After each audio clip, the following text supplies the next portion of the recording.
Hello, guys, and Divine Risings, and welcome back to Shadow Work and Gems podcast, guys. So, in this episode, number two, that is, we're going to be talking about wound mapping. Okay, so we'll jump right in.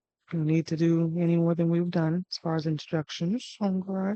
My name is Olympia, by the way.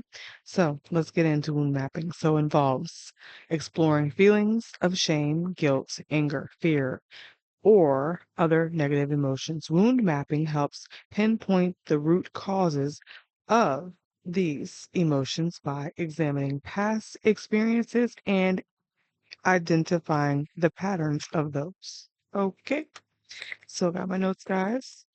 So, moving along and jumping all the way in, inner child work, right?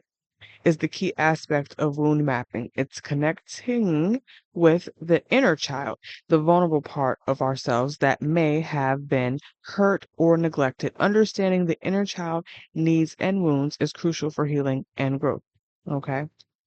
Then we have the self reflection and dialogue. Okay. Which is like journaling. You can do journaling. So this is in the sense of to help you reflect on yourself and the things that you need to reflect on. Like I did a whole list of like how do I say I did a list of when you were trying to go through shadow work for me, it was because of a relationship, things were like all over the place and but you have those ups and downs sometimes, but sometimes some of us um how do I say, shadow work is a part of you hiding things and you don't think that other people see it or know about it, and they do. It's plain as day. You're just like, oh, nobody know about that. They do, as I just said. So you can't really hide it. You hiding it from yourself, but you're not hiding it from those people that you love or your friends or whomever you choose to deal with, right? So that's pretty much where this comes into play. Writing down a list of what you feel like you have done wrong, to people or how you are, like mean, things like that, or like in the good side. Um, it kind of helps a little bit. So that's a good idea to do that. So that's a part of journaling as well. Um, So like for me, it was kind of like past things, I have a list of past things, and it was one, not caring for other people's feelings, not listening to others, not respecting other people's feelings, things of that nature, or even their emotions for that matter, and doing things that I didn't see any regards for anyone else's feelings or emotions, right? Got a little bit more, but we'll stop there. You guys want to know more? You let me know. But we're not there. We're here. So moving on back into the self-reflection and dialogue. So again, like journaling, meditation is a good one. Inner dialogues can facilitate the process basically of understanding and exploring the wounds, everything that you experience, what you feel hurt about, what you don't feel hurt about, what you again, feel like you may be done to other people or what people have done to you. You weigh them out, you figure it out, you work it out, and you kind of move on as best as you can. Now, again, as I've said in a previous episode, guys, please go to a professional if you feel like this is deep-seated trauma, like you don't feel like you can go through shadow work and understanding like in a sense of trying to get the understanding of who you are and the way that you were hurt or things of that nature. Go to a professional, okay? Sometimes it's best to go to somebody that's licensed. And again, as I previously said, I am not a licensed person, guys. This is just life learned lessons for myself and me going through studying of shadow work, reading up on these things, taking notes in for myself, and kind of going off the basis of what it is, which is what I am trying to give you the understanding of, but shrunk it down. So then you have the understanding the shadow role, right? Which is shadow work, which aims to interrogate the shadow aspects of ourselves. And then there's which are often basically repressed emotions or beliefs. Understanding how these shadows contribute to your behaviors or our behaviors in general and relationships is an important part of the process because if you can process all of these things, sometimes things that are back, that we've grown up on that still reside in us, maybe that's not the right word to use, but in a sense of that we still hold on to. If you don't let those things go, you bring them into your relationships, you bring them into people that you deal with, and then nobody really want to deal with you. You know what I'm saying? They be like, mm-mm, I ain't got time for that. So they keep moving. So if you ever wonder why you may have friends and then like you don't have friends and maybe you never really got an explanation is because it was plain as day. You were doing things that maybe that person mentioned along the way or said previous to you when when they originally met you, and then maybe you were like, oh well, I can still do whatever. No, you can't. I'll let you do it for a certain extent, but then after that, guess what? I'm out. I'm not sticking around. My peace sign. Goodbye. Enjoy your life, enjoy whatever you got going on. I don't want more of it. You know, I'm a type of person I have um what's the word I'm looking for? I can feel things. I know things before sometimes they go, they occur. In a sense of if I meet someone, and some people like that, if you know, you know. But you meet somebody and you're like, something about that person I really don't care for, I really don't like, you know what I'm saying?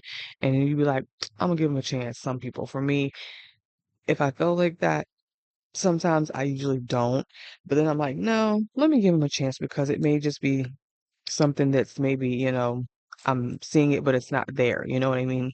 Or feeling it, but it's not there. I'll say that. And then later on, you be like, oh, no, that's exactly what it was. But you've already got invested into this relationship. So now you got to get up out of this relationship. And yeah, I'll get up out of there fast and I won't deal with you anymore. I don't have no conversation for you no more. Like we done. You feel me? And if you family, obviously I'm probably gonna deal with you because we go to, family functions and things of that nature. But outside of that, it's like, yeah, I'm love you, but I'm love you far off. Let's jump back into where we're actually supposed to be at here. So getting into this, guys, excuse me, clear the throat there. Wound healing. Once the wounds are identified, shadow work can offer techniques for healing and integrating them. This may involve releasing pent up emotions, as I was just saying, practicing self compassion, and maybe reevaluating limiting beliefs. So sometimes we have beliefs that maybe it's like, maybe you shouldn't have those beliefs, but we be having them. You know what I'm saying? So, like, sometimes you gotta let that go.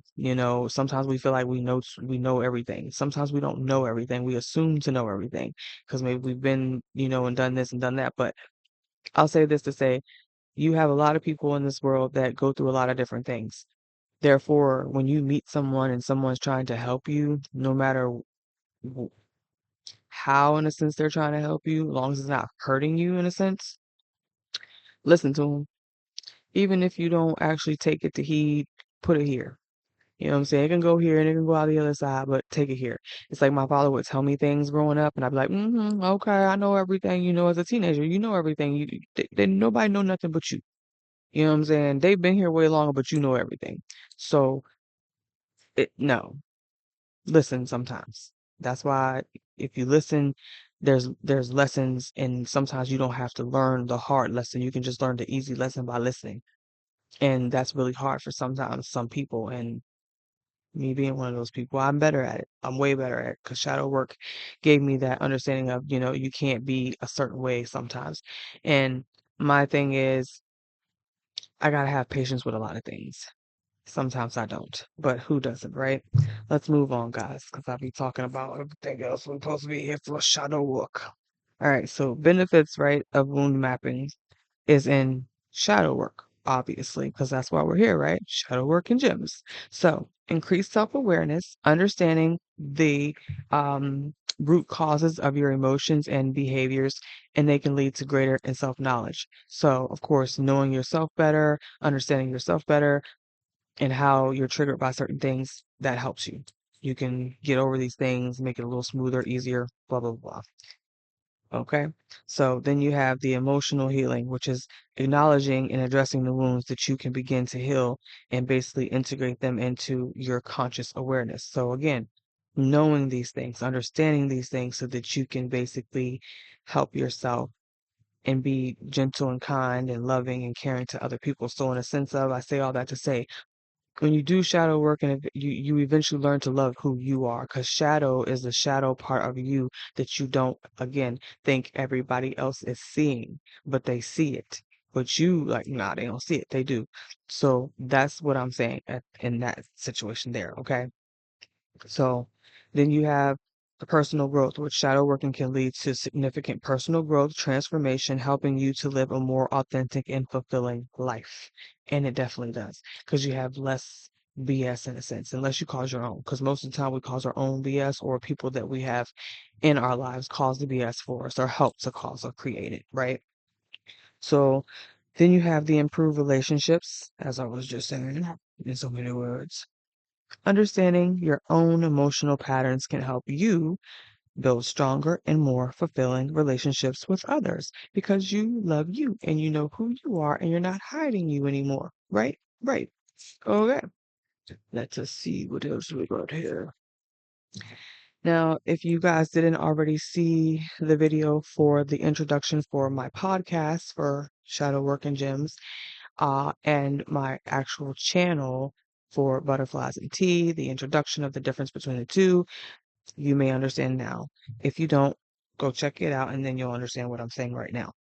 The difference between the two. You get me over here, more of like me, over there you get me, but you get me giving my opinions and my emotions and things, and over there, over here you get that, but this is like you learn who I am. Let's keep moving. So, important considerations for shadow working and wound mapping, right? Professional guidance. So while shadow work can be done independently, it's often beneficial to seek guidance from a therapist or counselor, especially if you've been or you've experienced trauma. And I've said that, right? Right. Okay. So all of this is, in a sense, alleged for educational purposes and for entertainment purposes, guys. Okay. Okay. So, not licensed here, guys. So, if you need professional help, I suggest that you definitely seek it. There's nothing wrong with it. Do not be embarrassed. Do not feel any type of way. You should not. It is learning to become a better you for everybody around you. And there's no embarrassment with that. At the beginning, maybe you may feel embarrassed, but guess what? At the end, baby, you're going to come out. You done fought through it. They gonna understand. They were like, oh, they different. Y'all, sure is, sure is. All right, let's keep moving. Safety first, though. So be mindful of your own well-being and take breaks when needed. And if you encounter triggers or flashbacks, seek professional help. As we've already said, can't stress that enough. Seek professional help if you feel that you need it and shadow work is not enough. Okay. Honesty, compassion. Approach shadow work with honesty and self compassion, and basically avoid judging or shaming yourself or your wounds, right? You shouldn't feel embarrassed or anything, as I've already said. It is what it is. That's the whole point of going through shadow work. You learning who you are, you learning your mistakes, you learning to cope with things so that you can be better for you and everybody around you, right? Okay. So, trust wound is afraid of being hurt. That's one. Two is not trusting people or themselves, should I say. Not trusting yourself in a certain extent. Number three is finding ways not to trust other people, right? So then you have four, where it's feeling insecure and needing a lot of external validation and not feeling safe in certain situations or whatever the case may be, right? Okay. So normally this is attracting people that don't make you feel safe. So it's kind of like if you have these issues, most of the time we attract what we're feeling, what we're going through. So you want the opposite of that. You know what I'm saying? You want somebody to come in and they're gonna understand you, you're gonna understand them, y'all gonna be on a level balance. You know what I mean? They got their shit figured out, you got your shit figured out, and we can come together and with the heart thing. There you go. Can you see it? There we go. There you go. You know what I'm saying? Period. Whether it's family, friends, whatever, boyfriend, husband, whatever, doesn't matter. All right.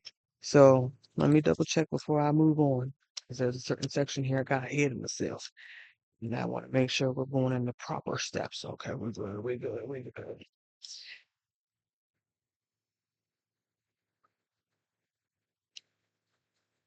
Okay, here, making sure. Okay. I think we good. We can move on. We can press forward. Press forward. Okay. So neglect wound, right? Struggles to let things go, has low self-worth, gets angry easily, struggles to say no, repressed emotions. Fears of being vulnerable normally attracts people who don't appreciate them or make them feel seen. Okay. So then you get into the goon. Thinking about the Goonies. If you've seen it, otherwise look it up. Guilt wound. So feels sorry or bad, doesn't like to ask for things or uses guilt to manipulate people, right? So then there's the being afraid to set boundaries, and this is normally attracting people who basically make you or them feel guilty, right?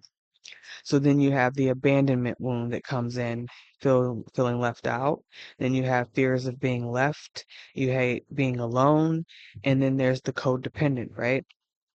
So you have a lot going on with a lot of these situations. You have to learn to get through these. So that's what the wound mapping is, to kind of understand it, to kind of get a breakdown of it so that you can better understand you, better understand everything and how to control everything, you know? All right, let's keep going.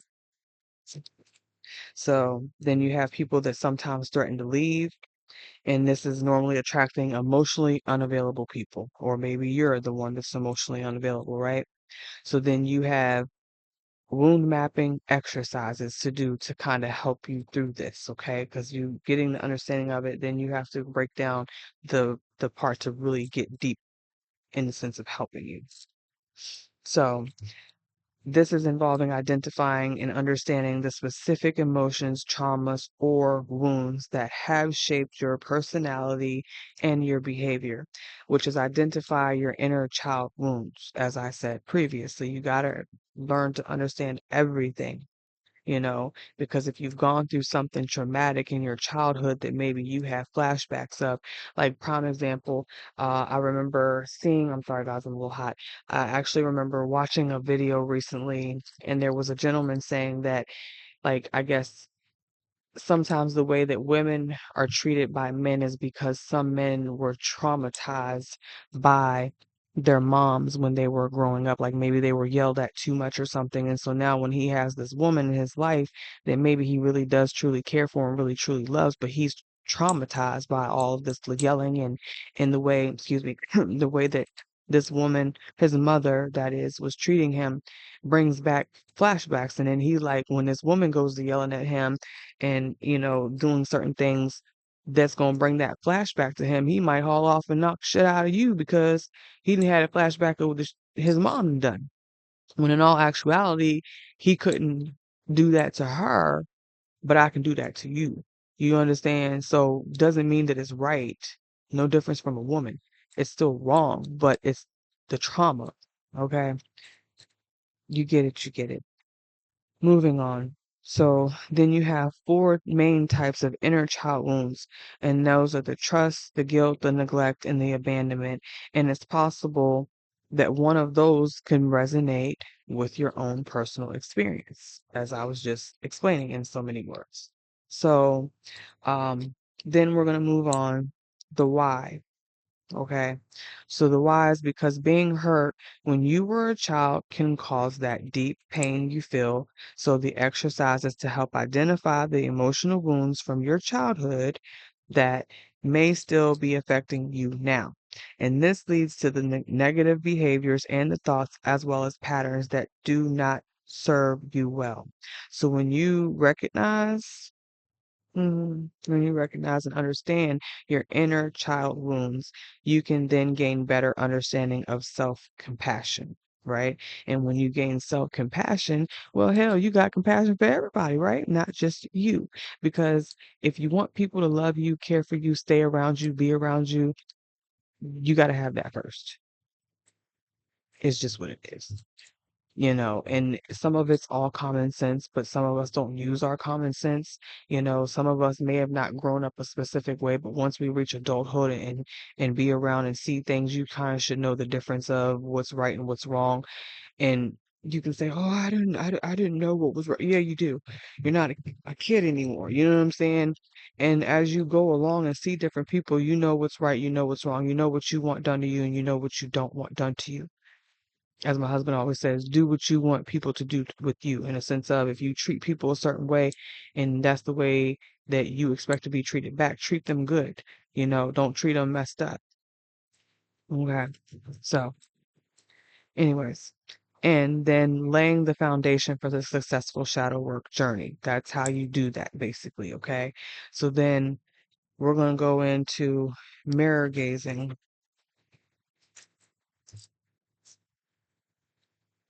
but hang tight here.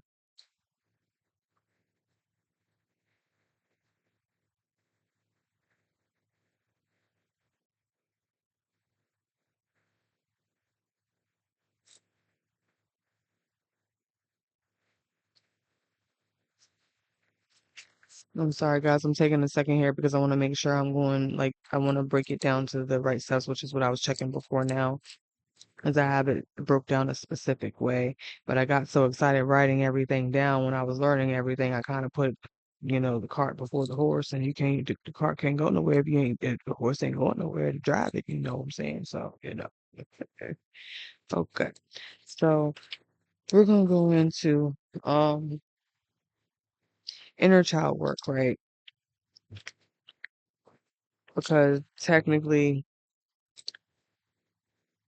how do I say? Okay, so inner child work, mirror gazing can be a powerful tool for connecting with and healing your inner child and allowing you to offer, um, if you're helping someone else, them, which being you, the care and understanding that they need, right? Or you need.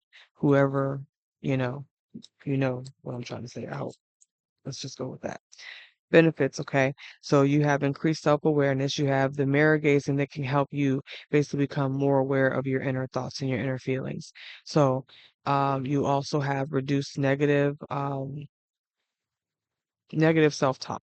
That's just what that is, okay? So by challenging negative thoughts, you can reduce their impact on your self-esteem, okay? So in a sense of mirror gazing, you look in the mirror like I'm looking at you guys in the camera, but it being a mirror and saying, I love me, I am beautiful, I am whatever, all positive affirmations in so many words. It helps you improve your self-esteem, basically, so you develop a self-compassion, and then that can lead you to a more positive and fulfilled relationships with yourself.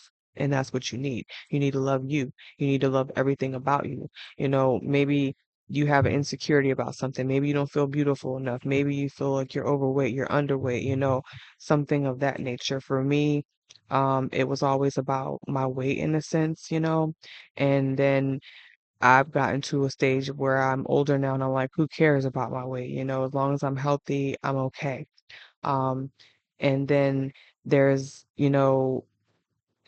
excuse me, other things that I do not like about myself. Like I have a beautiful top set of teeth and I love all of my teeth, don't get me wrong, but the bottom set are not straight. They're crooked and I don't like that. That's an insecurity for me. But it is what it is, I have to love it and I still have to love me regardless of the fact.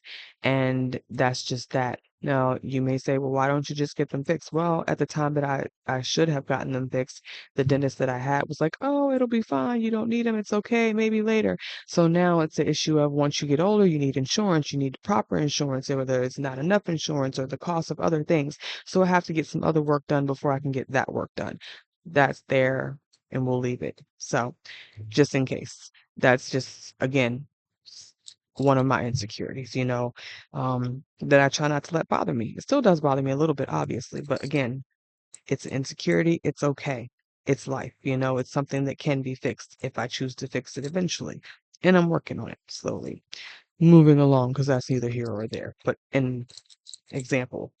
Um, so then you have the inner child healing, which is the mirror gazing can be a valuable tool for connecting with and healing your inner child, right?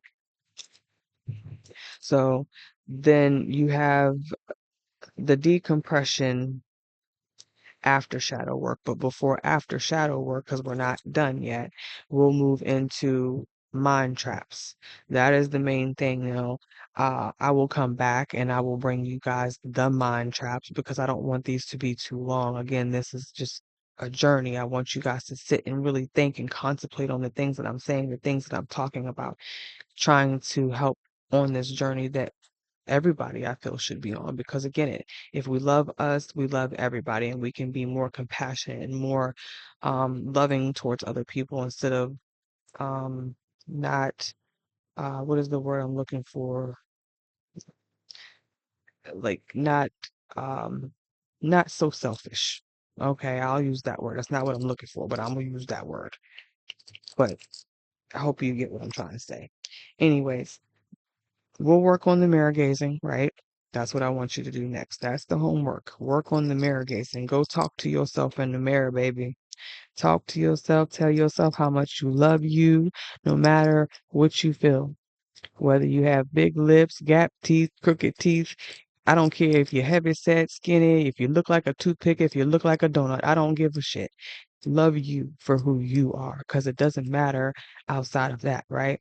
I mean, it does, but it doesn't because as long as we love ourselves at the end, that's all that really matters. Because again, we got to love us before we can truly love anybody else. That is the whole point of this. And that is what I truly, really learned from shadow work. That if we don't love us, nobody else is really going to love us because it's not us. It's us hiding from everything that everybody else already sees. But we just living the life of, don't nobody know nothing. We out here just living it up. But they know. We the only fools running around, not them. They, for the most part, probably see themselves, or at least some of us do. And if you feel like they don't, then hey, talk to them. Hey, have you heard of shadow work? Not saying we need it, but just have you heard about it? This is the idea of it. That's the sense of that. Anyways, I've been talking forever, so I ain't even gonna get into it again. When we come back, we talked about the mirror work. Work on that as a homework, guys, and leave me some comments if you actually work on looking at the mirror and talking to yourself and giving yourself positive affirmations, okay? And then when we come back, I will definitely talk about mind traps because we need to get into mind traps before we can kind of decompress from that shadow work because that's a part of it.